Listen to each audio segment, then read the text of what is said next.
Good morning to all. आज हम क्या करेंगे ना, आज मैं आपको बताने जा रहा हूँ कि जनरेशन, ट्रांसमिशन एंड डिस्ट्रीब्यूशन, मतलब जनरेशन कैसा होता है और ट्रांसमिशन कैसा होता है, उसके बाद हम डिस्ट्रीब्यूशन कैसे करते हैं।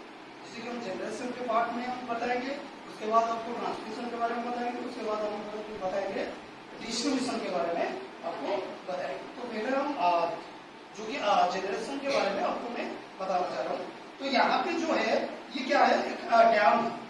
ये क्या है, एक डैम है। ये जो मतलब स्पेशली क्या है, जो कि हम जनरेशन करते हैं, इससे जैसे कि बहुत तरह का जनरेशन होता है। जैसे कि इलेक्ट्रिक पावर सप्लाई जो हमें, जो इलेक्ट्रिकल हम जनरेशन करते हैं, इलेक्ट्रिक एनर्जी पाने के लिए जो हम जनरेशन करते हैं, बहुत तरह का होता है। जैसे कि सोलर एनर्जी से हम कर सकते हैं, जैसे कि विंड एनर्जी से कर सकते हैं, जैसे कि थर्मल एनर्जी होता है उससे हम कर सकते हैं। लेकिन यहाँ पे जो हम डेमोन्स्ट्रेट किए हैं, यहाँ पे जो हम मॉडल बनाए हैं, ये जो है ये हाइड्रो पावर प्लांट है। क्या है, हाइड्रो मतलब जल की धारा से हम इलेक्ट्रिसिटी जनरेट करते हैं। जो जल की धारा है उसी से हम इलेक्ट्रिसिटी जनरेट करते हैं। यहाँ पे जो है डैम है, यहाँ पे पानी रखा हुआ है।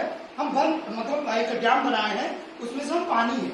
यहाँ पे क्या होता है, हम जानते हैं कि जो जल है, जल की धारा से क्या होता है, इलेक्ट्रिसिटी मतलब जनरेट किया जाता है। लेकिन यहाँ पे जो है जल की धारा जो होता है, हम जानते हैं कि इलेक्ट्रिकल एनर्जी, जो एनर्जी होता है, हम क्या कर सकते हैं, उसको हम डिस्ट्रॉय नहीं कर सकते हैं और क्रिएट भी नहीं कर सकते। हम क्या कर सकते हैं, सिर्फ रूपांतरित कर सकते हैं, या क्या कर सकते हैं, कन्वर्ट कर सकते हैं। एक एनर्जी से दूसरी एनर्जी को कन्वर्ट कर सकते हैं। तो यहाँ पे जो है, यहाँ पे जल की धारा से क्या करते हैं, हम एक ऊंचाई से, पानी का एक लेवल है, तो पानी को हम एक मतलब जैसे कि यहाँ पे अगर पानी रख देंगे तो क्या होगा, अगर नीचे आएगा तो पानी का गति ज्यादा हो जाएगा या कम होगा। अगर इसमें होगा पानी, यहाँ से हम फ्लो करेंगे पानी, तो पानी का गति क्या होगा, धीरे हो जाएगा।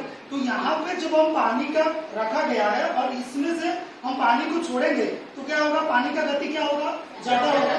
जैसे कि यहाँ पे पानी स्थिर है, एक डैम में क्या हुआ है, पानी स्थिर है। जब हम एक मतलब पानी को हम ये डैम को खोलेंगे तो पानी का लेवल क्या होगा, जाएगा, है कि नहीं। तो पानी का लेवल क्या होगा, थोड़ा ज्यादा हो जाएगा, मतलब गति उसका ज्यादा हो जाएगा। तो यहाँ पे जो है ये क्या, किस तरह का एनर्जी है, पानी स्थिर है, दैट मीन्स क्या है, पोटेंशियल एनर्जी। क्या है, पोटेंशियल एनर्जी। तो पहले क्या होता है, पोटेंशियल एनर्जी। उसके बाद क्या होता है, तो पानी को हम छोड़ देते हैं। यहाँ पे देखिए, यहाँ पे है क्या है, पेनस्टॉक। क्या है, पेनस्टॉक। ये पेनस्टॉक के थ्रू हम पानी को मतलब बहाते हैं, मतलब पानी जो जाता है किसके अंदर जाता है, पेनस्टॉक के अंदर जाता है। यहाँ पे जो है ये जनरेटिंग स्टेशन है। ये क्या है, जनरेटिंग स्टेशन है। इसके अंदर क्या है, एक अल्टरनेटर है जिसका नाम है एसी जनरेटर। क्या है इसका नाम, एसी जनरेटर। वो क्या करता है ना, मैकेनिकल एनर्जी से इलेक्ट्रिकल एनर्जी को कन्वर्ट करता है। जैसे कि आपको बताया कि एसी जनरेटर, एसी मीन्स क्या है, अल्टरनेटिंग करंट। जो यहाँ पे जो है, जो सप्लाई हम निकल रहा है वो क्या है, एसी है। ये फुल्ली क्या है, एसी, नॉट डीसी। ये डीसी नहीं है। तो यहाँ पे जो है पेनस्टॉक के थ्रू पानी जाता है। उसके बाद वहां पे एक जनरेटर है और एक जनरेटर का शाफ्ट है। तो जनरेटर का शाफ्ट में क्या लगा हुआ है, क्या लगा हुआ है, टरबाइन लगा हुआ है। जो टरबाइन में क्या होता है, पानी जाके टकराता है। जब पानी जाके टरबाइन के अंदर, टरबाइन के ऊपर टकराएगा, एक फोर्सफुली पानी आएगा और टरबाइन के ऊपर टकराएगा, तो वो क्या करेगा, टरबाइन घूमने लगेगा। तो जब टरबाइन घूमने लगेगा, उसमें जो है शाफ्ट है वो भी घूमने लगेगा। तो जो घूमता है वो क्या एनर्जी होता है, वो मैकेनिकल एनर्जी होता है। तो पहला क्या था, पोटेंशियल एनर्जी। उसके बाद पानी फ्लो हुआ तो वो क्या हो गया, काइनेटिक एनर्जी को कन्वर्ट हो गया। जब काइनेटिक एनर्जी कन्वर्ट हो गया, उसके बाद टरबाइन में जाके क्या हुआ, टकराया। तो जब टरबाइन घूमने लगा तो वो क्या हुआ, मैकेनिकल एनर्जी हो गया। तो जो मैकेनिकल टरबाइन लगा हुआ है किसमें, जनरेटर में लगा हुआ है। तो जब अगर शाफ्ट घूमता है तो उसमें से क्या होगा, जनरेटर क्या करेगा, इलेक्ट्रिकल एनर्जी को कन्वर्ट करेगा। तो जो इलेक्ट्रिकल एनर्जी कन्वर्ट हुआ वो कितने वोल्टेज का, मतलब जो यहाँ पे जो लगा हुआ है, जो भले मतलब यहाँ पे जो लगा हुआ है जनरेटर, वो कितना वोल्टेज का मतलब जनरेट करता है, कितना वोल्टेज जनरेट करता है, कितना, 11 केवी। कितना, 11। ये जो मतलब अल्टरनेटर का जो रेटिंग है वो 11 केवी। कितना है, 11 केवी। वो मतलब आउटपुट देता है कितना, 11 केवी। वो 11 केवी यहाँ पे एक ट्रांसफार्मर लगा हुआ है। क्या, ट्रांसफार्मर। इसका नाम क्या है, पावर ट्रांसफार्मर। और इसको बोलते हैं हम स्टेप ऑफ ट्रांसफार्मर। क्या बोलते हैं, स्टेप ऑफ ट्रांसफार्मर। ट्रांसफार्मर का काम क्या है ना, वोल्टेज को घटाने के लिए और बढ़ाने के लिए यूज किया जाता है। तो यहाँ पे जो इनपुट है, एक प्राइमरी है, एक सेकेंडरी है। तो जो प्राइमरी साइड में कितना है 11 केवी, तो यहाँ से ये स्टेप अप करता है कितना 132 केवी, कितना 132 केवी यहाँ पे स्टेप अप हुआ। ये जो स्टेप अप हो गया तो इसको क्या करें हम ट्रांसमिट किए, क्या किए ट्रांसमिशन किए, मतलब एक जगह से दूसरी जगह को हम भेजेंगे, जो वोल्टेज को हम क्या करेंगे भेजेंगे। क्या है 132 केवी, क्या है high voltage, extra high voltage, क्या है एक्स्ट्रा हाई वोल्टेज है। तो उसको ट्रांसमिट करेंगे किसके थ्रू, ये जो यहाँ पे लगा हुआ है ये क्या है ना स्टील टावर, क्या है स्टील टावर। इसमें से हम क्या करते हैं ना 132 केवी जो मतलब वोल्टेज है इसको हम क्या करते हैं ट्रांसमिट करते हैं। तो यहाँ पे जो कंडक्टर लगा हुआ है इस कंडक्टर का नाम क्या है ACSR, aluminium conductor steel reinforcement, क्या है एल्यूमिनियम कंडक्टर स्टील रेनफोर्समेंट। इसके थ्रू क्या करता है ना इलेक्ट्रिकल एनर्जी जाता है कि नहीं। तो इसमें कितना वोल्टेज जा रहा है 132 केवी। उसके बाद यहाँ पे ट्रांसमिट हो गए, ये क्या है ना प्राइमरी ट्रांसमिशन, क्या है ना प्राइमरी ट्रांसमिशन हो गया। उसके बाद यहाँ पे एक ट्रांसफार्मर लगा हुआ है, ये जो ट्रांसफार्मर का नाम क्या है यहाँ पे हम क्या देखे थे स्टेप अप ट्रांसफार्मर।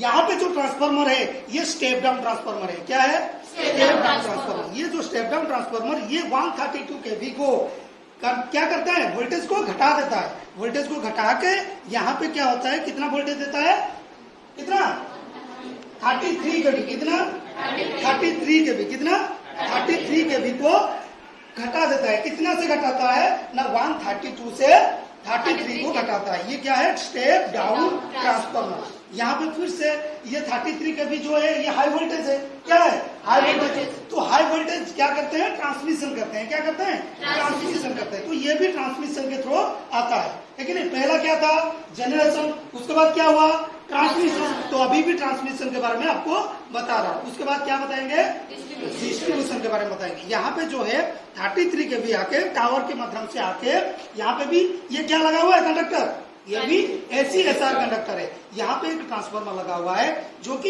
ये भी एक क्या है ना स्टेप डाउन ट्रांसफार्मर, क्या है स्टेप डाउन ट्रांसफार्मर।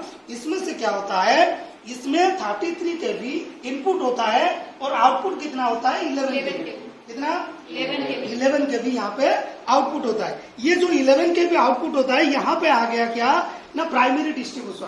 ये साइड से यहाँ पे जो था ये प्राइमरी ट्रांसमिशन था, उसके बाद स्टेप डाउन हुआ कितना 132 से 33। जब 33 हो गया वो जो ट्रांसमिट हो रहा है वो क्या है सेकेंडरी ट्रांसमिशन, क्या है सेकेंडरी ट्रांसमिशन। उसके बाद यहाँ पे फिर से स्टेप डाउन होके 11 केवी को हो गया, यहाँ से आ गया प्राइमरी क्या है डिस्ट्रीब्यूशन। अभी आ गया डिस्ट्रीब्यूशन, क्या आ गया डिस्ट्रीब्यूशन। पहला था जनरेशन, उसके बाद ट्रांसमिशन, उसके बाद डिस्ट्रीब्यूशन। यहाँ पे जो डिस्ट्रीब्यूशन हो रहा है कितना वोल्टेज डिस्ट्रीब्यूट हुआ 11 केवी।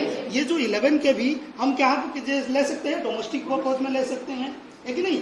जो 11 केवी हम डोमेस्टिक पर्पज में ले सकते हैं नहीं ना 11 केवी ले सकते हैं नहीं। हमको डोमेस्टिक पर्पज में से कितना वोल्टेज चाहिए 440 या 230। हम डोमेस्टिक में यूज करते हैं कितना 230, कितना 240 वोल्ट कह सकते हो, 230 कह सकते हो, 220 भी कह सकते हो, जो भी कह सकते हो सही है कि नहीं। तो 240 वोल्ट यहाँ पे हमारी डोमेस्टिक जैसे कि हॉस्पिटल हो या बड़ा बिल्डिंग हो, कमर्शियल हो, कमर्शियल में कितना जाता है 3 फेज, क्या है 3 फेज। सिंगल फेज का वोल्टेज कितना है 240 वोल्ट एंड 3 फेज का वोल्टेज कितना है 415 वोल्ट, कितना 415 वोल्ट।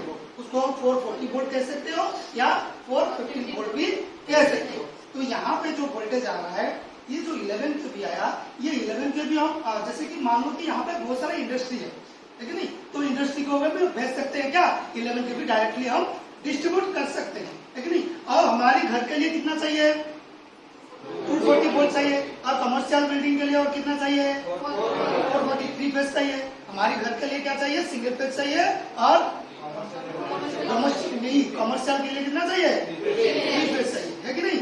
तो यहाँ पे जो फिर से आके प्राइमरी डिस्ट्रीब्यूशन होकर यहाँ पे एक ट्रांसफार्मर लगा हुआ है जो फिर से क्या कर रहा है ना स्टेप डाउन कर रहा है, क्या कर रहा है स्टेप डाउन कर रहा है। यहाँ पे कितना स्टेप डाउन हो रहा है, ये प्राइमरी है, इस साइड क्या है सेकेंडरी है।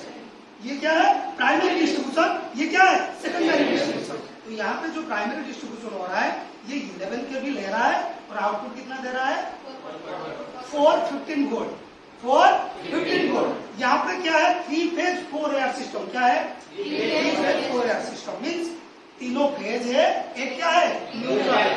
तीनों फेज है, 1 2 3 फेज है, ये क्या है न्यूट्रल है। तो अगर तीनों फेज को हम लेते हैं तो उसमें कितना वोल्टेज आएगा 415 वोल्ट। कितना? अगर एक फेज को और एक न्यूट्रल को लेते हैं वो कितना वोल्टेज आएगा 240 वोल्ट। तो वो एक फेज एक न्यूट्रल लेंगे तो वो सिंगल फेज हो जाएगा। अगर 3 फेज को हम ले रहे हैं तो वो क्या होगा 3 फेज। क्या हो जाएगा 3 फेज हो जाएगा। ठीक है, तो हमारी यहाँ पे डिस्ट्रीब्यूट होकर ये सेकेंडरी डिस्ट्रीब्यूशन है, हमारे घर में चला जाता है 240 वोल्ट। और ये जो हॉस्पिटल है, हॉस्पिटल को कितना चाहिए सिंगल फेज भी चाहिए 3 फेज भी चाहिए, तो यहाँ पे 3 फेज भी चला जाता है। ठीक है नहीं? तो ये जो था ये पूरा का पूरा क्या था ना, जनरेशन, ट्रांसमिशन एंड डिस्ट्रीब्यूशन। तो मेरे को लग रहा है ये सबके बारे में आपको मैं बता चुका हूँ, जो कि आप अच्छी तरह से समझ गए होंगे। तो ये मेरा था जो मतलब मॉडल था, वो आपको बहुत सारी चीज आपको बताया। अगर किसी का कोई डाउट है तो इस कमेंट बॉक्स में दे सकते हो। ठीक है, ओके, थैंक यू।